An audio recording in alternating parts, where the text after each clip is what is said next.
Magandang araw mga kaibigan. Pag-usapan natin ngayon si Speaker Martin Romualdez at saka si VP Sara, yung resulta ng Pulse Asia Survey, yung mga ratings na natanggap nila. Merong post si Dare to Ask, nagtatanong sabi niya, bakit maraming Pilipino na hindi nyo kayang mahalin si Speaker? Basahin ko yung complete post Sabi niya, what's wrong with the Filipino people?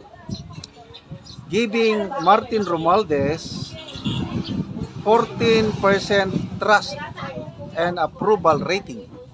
So napakababa po. So out of 10 Filipinos, halos isa lang ang may tiwala, isa lang ang nag-a-approve sa performance ni Speaker Martin Romualdez. Yan ang ibig sabihin nun While 57% distrust and 54% disapproval. So out of 10 Filipinos, marami ang ayaw kay Speaker Martin Romualdez.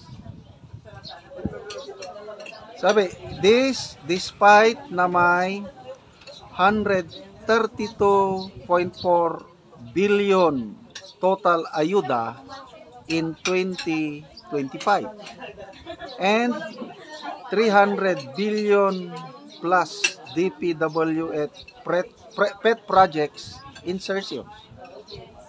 So hindi lang ayuda ang ginagamit niya bigay ng bigay. Ang tao naman tanggap ng tanggap. Bakit yung mga tao natanggap ng ayuda, pag isorbe sila, ayaw pa rin kay Martin Romualdez? Ang daming projects ng mga kongresista binubuhos sa mga distrito.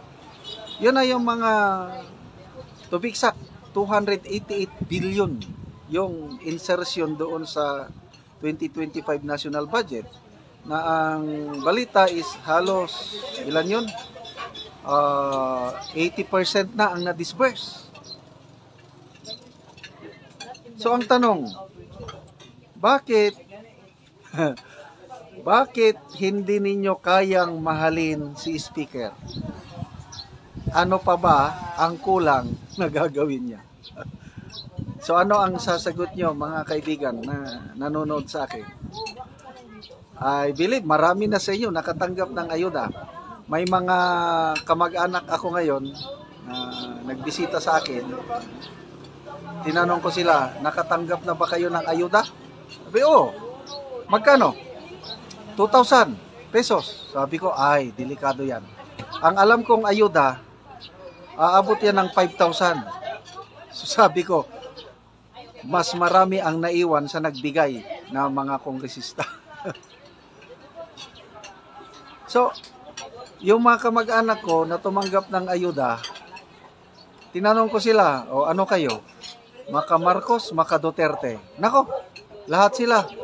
Duterte kami. Ito, mga Ilocano pa ito Galing sa Luzon, yung mga bisita ko. Sabi ko, di ba ang Luzon, mas marami ang maka Marcos? Aywan ko lang. Marami kaming tahimik. Hindi kami nagsasalita. Kaya lang, maka Duterte kami. So, tumatanggap sila ng ayuda. Wais na sila ngayon. Kaya lang, ang puso nila, ang sinusuportahan, Duterte pa rin. So, ano pa ba ang kulang na dapat gawin ng Speaker of the House para mahalin siya ng taong bayan? So, magbasa tayo sa mga comments. Sabi, Ruben Colis, nasa bulsa ng mga congressman ang billions ni Tambaluslos. Augusto Cesar Soto, kulang sa utak, sinseridad at higit sa lahat, di katiwa-tiwala. Yun nga, yung sincerity. Yan ang malaking kaibahan.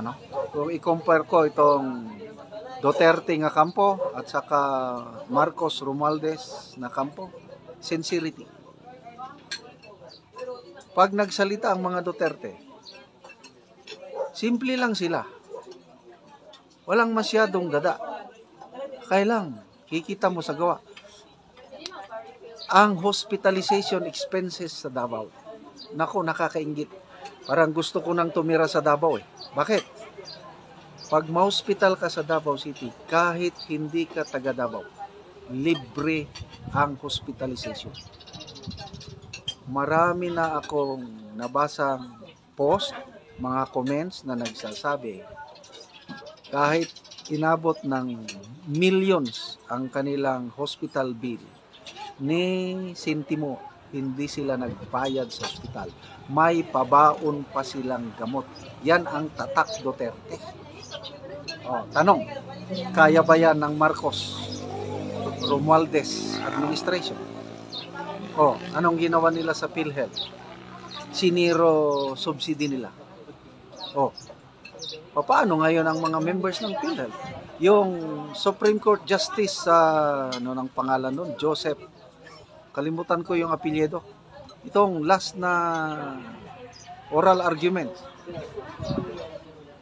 Ang experience ng Supreme Court Justice Lopez, umabot ng sobrang milyon ang kanyang binayaran. Kasi it's a major operation, cancer ata. Magkano lang ang tulong ng PhilHealth?